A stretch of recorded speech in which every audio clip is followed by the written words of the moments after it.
আসসালামু আলাইকুম, সকলকে আরো একবার স্বাগতম জানাচ্ছি টেকনা বাংলাদেশের ভিডিও লেকচারে। আজকে হচ্ছে S7-200 এর ধারাবাহিক ভিডিও লেকচার, আরো একটি ভিডিও লেকচার। আর আজকের এই লেকচারের মাধ্যমে আমরা শিখব হচ্ছে সেট রিসেট ফাংশন, অর্থাৎ সেট রিসেট ফাংশন দিয়ে কিভাবে লোডকে কন্ট্রোল করা যায় এবং এই ফাংশনের সাহায্যে লোড কন্ট্রোলটাকে আমরা আবার এই S7-200 এর সিমুলেটরে সিমুলেশন করে দেখব।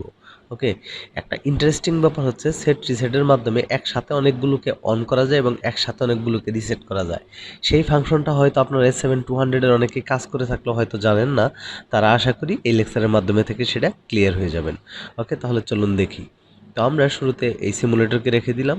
তো আমরা এই জায়গাতে নিব হচ্ছে এই বিট লজিক থেকে নর্মালি ওপেন কন্ট্যাক্ট নেই একটা, এই জায়গাতে সাপোজ এটার নাম দিলাম হচ্ছে i0.0 এবং এই জায়গায় একটা লোড নিব, সেই লোডের নাম দিলাম হচ্ছে Q0.0। তবে সেটাকে আমরা কি করব, সেট করব। অর্থাৎ এই জায়গায় লিখবো হচ্ছে Q0.0 এবং এই জায়গায় লিখবো হচ্ছে কয়টা লোডকে আমি ধারাবাহিকভাবে সেট করতে চাই। অর্থাৎ আমি Q0.0, 0.1, 0.3 এরকম সিরিয়ালি কয়টাকে অন করতে চাই, সেই কয়টা নাম্বার হবে এই জায়গায়। অর্থাৎ আমি যদি একটাকে অন করতে চাই শুধু Q0.0কে, তাহলে এই জায়গায় হবে 1। আর যদি আমি Q0.1 এবং 0.2কে একত্রে অন করতে চাই তাহলে হবে 2। অর্থাৎ আমি একটা আউটপুটের সেট করেই ওইটার সাথে কানেক্টলি ধারাবাহিকভাবে আরও বেশিগুলোকে সেট করতে পারবো। তো আমি এই জায়গায় একটা সেট করে, অর্থাৎ Q0.0কে সেট করে এবং নিচের সংখ্যার মাধ্যমে Q0.0 থেকে সামনের দিকে কতগুলোকে সেট করতে চাই সেই সংখ্যাটা আমি দিলেই ঠিক ততগুলো আউটপুট সেট হয়ে যাবে।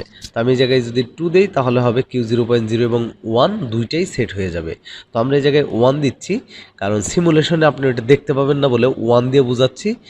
আর আমরা এই জায়গায় আরও একটা ইনপুট নিয়ে আমরা আরও একটাকে সেট করি, রিসেট ফাংশনে 2 দিয়ে আমরা সেটা বুঝাইতে পারবো।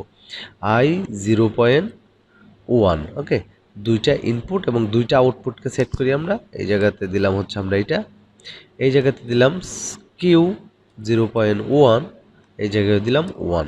তো এইটাতে 2 দিলে কি হইতো, Q0.1 এবং 0.2 দুইটাই সেট হইতো। তো আমরা রিসেট করব হচ্ছে সাপোজ এই জায়গায় আমরা একটা ইনপুট নিলাম, এটাকে দিলাম হচ্ছে i0.2 এবং রিসেট করব হচ্ছে আমরা দুইটাকেই। তো এই জায়গায় 2 দিয়ে আমি সেটাকে বুঝাইতে পারবো সাপোজ Q0.0 এবং এই জায়গায় দিলাম 2। অর্থাৎ কথা হচ্ছে এই জায়গায় দুইটাকে অন করছি, বাট এই জায়গায় একটাকে রিসেট করতে গিয়ে সংখ্যা দিছি 2, অর্থাৎ এই দুইটাই রিসেট হয়ে যাবে। তাহলে এইরকম ফাংশনের কাজ করার জন্য আমরা সেট রিসেট ফাংশনগুলোকে ব্যবহার করতে পারি। আর ইন্টারেস্টিং ব্যাপার হচ্ছে আমরা একই লাইনে একটাকে সেট করেই অনেকগুলোকে একত্রে সেট করাতে পারি শুধুমাত্র নিচের নাম্বারটা, অর্থাৎ ইভেন্ট নাম্বারটা যোগ করে দিয়েই, ইভেন্ট নাম্বারটা বসিয়েই।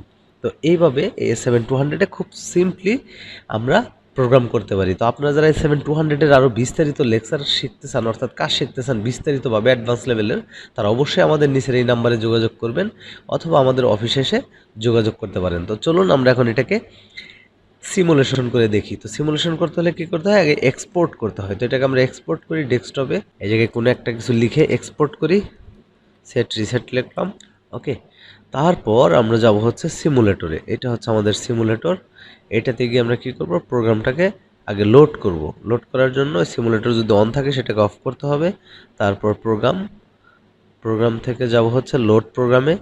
লোড প্রোগ্রামে গিয়ে আমরা ইয়েস দিব, অ্যাকসেপ্ট দিব এবং এই জায়গা থেকে যেই নামে সেভ করেছি সেটা খুঁজে বের করব। আমরা এক্সপোর্ট করেছিলাম সেট রিসেট নাম দিয়ে। তো সেট রিসেট ফাংশনটাকে আমরা অন করলাম, এটাকে আমরা কেটে দেই, দরকার নেই, শুধুমাত্র এটা থাকলো আমাদের এই জায়গাতে। ওকে, তো আমরা কি করবো, এই জায়গায় i0.0 যদি চাপ দেই তাহলে আমার এইটা হচ্ছে সেট হবে। তো তার জন্য আমরা রান করে নেই পিএলসিকে রান করলাম। এবার আমরা i0.0 দিলাম, এটা সেট হইলো। i0.1 দিলে Q0.1 সেট হলো। এখন i0.2 দিলে এই জায়গায় যেহেতু 2 লেখা, অর্থাৎ Q0.0 এবং Q0.1 এবং Q0.0 দুইটাই আমার কী হয়ে যাবে, রিসেট হয়ে যাবে। ওকে, অর্থাৎ এই জায়গায় 2 দিছি বলে এরটা এই Q0.0 এবং এর পরেরটা দুইটাই রিসেট হবে। যদি 3 দিতাম তাহলে সিরিয়ালি যদি 3টা থাকতো তিনটেই রিসেট হয়ে যেত। তো আমরা i0.2তে ক্লিক করলাম, সাথে সাথে দুইটাই রিসেট হয়ে গেল। তাহলে এই হচ্ছে ফাংশন, যে আমরা এই যে একটা একটা করে ইন্ডিভিজুয়ালি অন করে একটা চাপ দিয়ে আমরা দুইটাকে রিসেট করতেছি। আর আমরা এই জায়গায় সংখ্যা বাড়িয়ে আমরা অনেক বেশিগুলো আউটপুটকেও একসাথে সেট করতে পারতাম এবং রিসেট করতে পারতাম।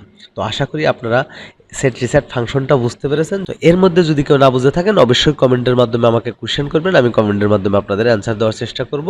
আপনারা ফলো করুন আমাদের ফেসবুকের পেজ, ফেসবুক পেজে আপনারা আপনাদের কোয়েশ্চেনগুলো করতে পারেন অথবা এসএমএস করতে পারেন। আর সেই সাথে হচ্ছে আপনাদের যদি ভিডিও লেকচারগুলো ভালো লেগে থাকে তো অবশ্যই আপনার ফ্রেন্ডদের সাথে শেয়ার করবেন। আর অ্যাটাচমেন্ট অথবা ইন্ডাস্ট্রিয়াল ট্রেনিং করার জন্য সরাসরি আমাদের সাথে এই নাম্বারে যোগাযোগ করুন। তো ধন্যবাদ সবাইকে, ভিডিওগুলো দেখতে থাকুন। আল্লাহ হাফেজ।